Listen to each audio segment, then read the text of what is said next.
بسم اللہ الرحمن الرحیم۔ السلام ناظرین، امید ہے آپ لوگ خیریت سے ہوں گے۔ آپ کا میزبان علی اطہر وائٹل نیوز کے ساتھ حاضر ہے۔ ناظرین، حالات جو چل رہے ہیں وہ آپ کو پتہ ہے کہ اس وقت جو ہے وہ تحریک انصاف کے کافی لوگوں نے جو ہے وہ تحریک انصاف چھوڑ دی ہے، جس میں سینئر کارکنان بھی ہیں اور جس میں سینئر قیادت بھی ہے۔ کافی لوگ سامنے آ گئے ہیں۔ آج ہی جو ہے جو بہت سینئر ان کے سابق وفاقی وزیر تھے خسرو بختیار، انہوں نے بھی ساتھ چھوڑ دیا ہے۔ اس کے علاوہ فردوس عاشق اعوان اور ابرار الحق اور سیف اللہ نیازی اور بھی بہت سے نام ہیں جنہوں نے اپنی رائیں جو ہیں عمران خان سے جدا کر لی ہیں۔ ناظرین، ابھی کل ایک بیان میں عمران خان صاحب نے کہا ہے کہ میں مذاکرات کے لیے تیار ہوں۔ میں اپنے لیے مذاکرات کے لیے تیار نہیں ہوں، بلکہ میں قوم کا بھلا چاہتا ہوں اور میں چاہتا ہوں کہ ملک جو ہے اس گومگوں کی جو ہے کیفیت سے نکلے اور جو بھی یہ مذاکرات ہوں اور اس میں فوری اس پہ عمل کیا جائے۔ ناظرین، انہوں نے یہ بھی کہا ہے کہ اس وقت جو ہے جنگل کا قانون ہے،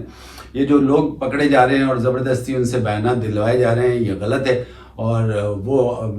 ٹی وی پہ آ کر کہتے ہیں کہ ہم مذمت کرتے ہیں 9 مئی کے واقعات کی، مذمت میں بھی کرتا ہوں، لیکن یہ کہ اس طریقے سے یہ نہیں ہونا چاہیے کہ یہ جو ہے ادھر میں مذاکرات کی دعوت دیتا ہوں، ادھر فوراً سختی شروع ہو جاتی ہے۔ انہوں نے یہ بھی کہا کہ یہ جو جنگل کا قانون ہے اس کو ختم ہونا چاہیے۔ انہوں نے کہا ہمارے 10,000 کے قریب جو ہیں وہ لوگ پکڑے گئے ہیں اور وہ لوگ جو ہیں ان کے ساتھ ناانصافی ہو رہی ہے، خاص طور پہ خواتین کے ساتھ، جیسا کہ ہم نے پچھلے ولاگ میں بھی بتایا تھا کہ خواتین کے ساتھ زیادتی بالکل نہیں ہونا چاہیے اور یہ جو سلسلہ ہے اس کو تھمنا چاہیے۔ ناظرین، تحریک انصاف کے چیئرمین نے یہ بھی کہا ہے کہ یہ جو مذاکرات کی میں نے دعوت دی ہے اس کو مجھے میری کمزوری نہ سمجھا جائے۔ میں تو یہ سمجھتا ہوں کہ جو ملک میں حالات چل رہے ہیں اور جو اس وقت جو حالات کشیدگی کی طرف مزید چلے جا رہے ہیں، جس میں عدالت کی کشیدگی حکومت کے ساتھ ہے، میری کشیدگی ہے، یہ سب چیزیں جو ہیں وہ ملک کی خاطر میں نے یہ مذاکرات کی دعوت دی ہے اور اس کو فوری جو ہے وہ مذاکرات شروع کرنا چاہیے اور اس پہ پھر جو بھی لاہ عمل ہوگا اس پہ آگے طے کیا جائے گا۔ انہوں نے یہ بھی کہا کہ ملک کی سب سے بڑی وفاقی جماعت ہے اور اس کے ساتھ جو ہے وہ یہ ناانصافی ہو رہی ہے اور جہاں ہم مذاکرات کی دعوت دیتے ہیں فوراً جو ہے وہ ہم پہ سختی کی جاتی ہے۔ ہمارے 10,000 جو لوگ پکڑے گئے ہیں ان پہ بھی مسلسل سختی کی جا رہی ہے اور ان سے بیانات دلوائے جا رہے ہیں۔ انہوں نے یہ کہا کہ 9 مئی کے واقعات کا جو بھی سلسلہ ہے اس پہ ایک کمیشن بیٹھنا چاہیے اور کمیشن جو ہے وہ پھر جو ہے وہ جو بھی فیصلہ کرے اس پہ جو ہے وہ میرا خیال ہے سب کو فریقین کو قبول ہونا چاہیے۔ ناظرین، ادھر آپ نے دیکھا کہ آرڈیو لیکس کے سلسلے میں جو ہے وہ چیف جسٹس عمر عطیہ بندیال صاحب نے جو ہے اس کی کارروائی کو روک دیا ہے اور انہوں نے یہ کہا ہے کہ جسٹس فائز عیسیٰ کا جو یہ کمیشن بنا ہے یہ ہمارے معاملات میں دخل اندازی کر رہا ہے اور اس سے معاملات جو ہے نا وہ جو ہے وہ خرابی کا شکار ہو رہے ہیں، لہٰذا اس کو فوری روک دیا جائے۔ اب ناظرین، آپ نے دیکھ لیا کہ اس وقت جو ہے جو حالات ملک میں چل رہے ہیں وہ تو سب کے سامنے ہیں۔ کسی طریقے سے بھی اونٹ کسی کروٹ بیٹھ ہی رہا ہے، کبھی عدلیہ کے معاملات ہو جاتے ہیں، کبھی آرڈیو لیکس کے معاملات جو ہو جاتے ہیں، کبھی سیاسی جماعت کے معاملات ہو جاتے ہیں، پی ٹی آئی اور پی ڈی ایم کی جماعتیں سب آپس میں جو ہیں وہ لڑ رہی ہیں۔ دیکھنا یہ ہے کہ اب اس پہ آگے جو ہے سلسلہ کہاں جا کے تھمتا ہے۔ میں یہ سمجھتا ہوں کہ اس وقت جو ہے حالات جیسے کہ عمران خان صاحب نے مذاکرات کی دعوت دی ہے اس پہ مذاکرات ہونے چاہیے اور جلد سے جلد ہونا چاہیے اور اس پہ جو بھی کمیشن بیٹھے اس کو فیصلہ کرنا چاہیے اور کوئی ایک طرف جو ہے معاملہ رکے۔ میں یہ سمجھتا ہوں کہ اس وقت جو گفتگو کی کیفیت ہے اس میں ہمیں جو ہے باہر نکلنا چاہیے۔ ناظرین، میں یہ بھی سمجھتا ہوں کہ کوئی بھی پارٹی جب بھی معرض وجود میں آتی ہے تو وہ ختم تو نہیں ہوتی، ٹھیک ہے، پارٹی میں اختلافات اور اختلاف رائے ضرور ہوتا ہے اور کچھ کارکنان جو ہیں پارٹی کے دوسری پارٹیوں میں بھی چلے جاتے ہیں ذاتی اختلاف کی بنیاد پہ یا ان کے جو بھی آپس کے معاملات ہوتے ہیں اس پہ چلے جاتے ہیں، لیکن میں یہ نہ سمجھتا ہوں کہ کوئی بھی پارٹی جو ہے وہ ختم ہو سکتی یا ختم ہو جائے گی۔ پہلے بھی ایم کیو ایم کے سلسلے میں بھی لوگوں نے بہت کہا تھا جب ایم کیو ایم پہ مشکلات آئی تھیں اور انہوں نے کافی الیکشنز وغیرہ کے بائیکاٹ کیے تھے اور سب مبصرین کا یہ خیال تھا، بہت سے مبصرین کا یہ خیال تھا کہ پارٹی ختم ہو جائے گی، لیکن وہ پارٹی ختم نہیں ہوئی اور آج بھی ہے۔ اور اسی طریقے سے میں یہ سمجھتا ہوں کہ اس وقت جو ہے جو پوزیشن ہے پی ٹی آئی کی وہ ویسے بھی بہت اچھی پوزیشن ہے اور خاص طور پہ جتنے نوجوان ہیں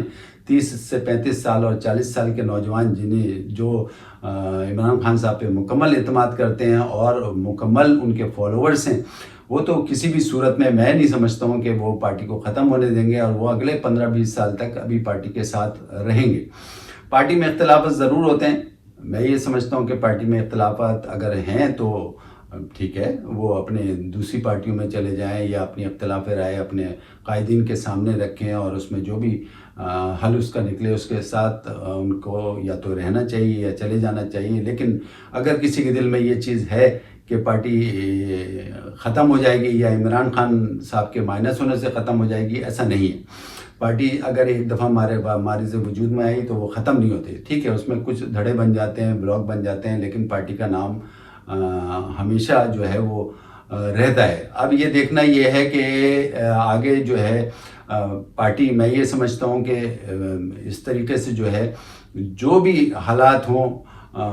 پارٹی تو ختم نہیں ہو سکتی، جیسے دوسری پارٹیاں آج تک قائم و دائم ہے، وہ یہ پی ٹی آئی بھی کبھی ختم نہیں ہوگی۔ ناظرین، تو اس وقت جو ہے معاملات اتنے حد تک آگے جا چکے ہیں، اور میں یہ سمجھتا ہوں کہ عمران خان صاحب نے بھی جو بھی اس سلسلے میں مذاکرات کی پیشکش کی ہے، اور اس میں مذاکرات ہونے چاہیے اور جلد سے جلد ہونا چاہیے۔ اور آپ کو پتہ ہے کہ ان تمام لڑائیوں کی وجہ سے، چاہے وہ عدلیہ کی ہو، چاہے پی ٹی آئی کی ہو، چاہے برسر اقتدار حکومت کی ہو، اس میں عوام کا ہی استحصال ہو رہا ہے۔ اور ظاہر ہے کہ جب سیاسی ماحول میں اتنا تناؤ رہے گا اور سیاسی استحکام نہیں ہوگا تو مہنگائی، معیشت پہ بھی اثر پڑے گا، اور مہنگائی تو آپ کو پتہ ہے، آپ کے سامنے ابھی اس دفعہ بھی جو ہے وہ الیکٹرکسٹی پہ اور گیس پہ کتنے بحرانات ہیں، اور اس وقت جو ہے الیکٹرکسٹی کے بل سے عوام جو ہے انتہائی پریشان ہے۔ میں سمجھتا ہوں کہ ان تمام چیزوں کا حل اب جلد سے جلد ہو جانا چاہیے۔ 9 مئی کے واقعات کے سلسلے میں اگر ہم بات کرتے ہیں تو اس پہ سب کو یہ افسوس ہے، چاہے وہ برسر اقتدار پارٹی ہو، چاہے اپوزیشن ہو، اور چاہے اور دوسرے لوگ ہیں۔ مبصرین کا یہ کہنا ہے کہ 9 مئی کے واقعات میں جو بھی لوگ ملوث ہیں اور وہ کنفرم ہو گیا کہ وہ ملوث ہیں، تو ان کو قرار واقعی سزا دی جائے قانون کے حساب سے، اور جو لوگ جو اس میں ملوث نہیں ہیں اور خواہ ان کو پکڑا گیا ہے، ان کو فی الفور اور فوری ان کو رہا کرنا چاہیے۔ ہماری دعا ہونا چاہیے کسی طریقے سے بھی معاملات صحیح ہوں پاکستان کے، تاکہ سیاسی استحکام بھی ہو اور معیشت بھی ذرا بہتر ہو۔ یہ جتنی مہنگائی میں لوگ عوام پس رہے ہیں، اس مہنگائی میں کچھ کمی ہو، اور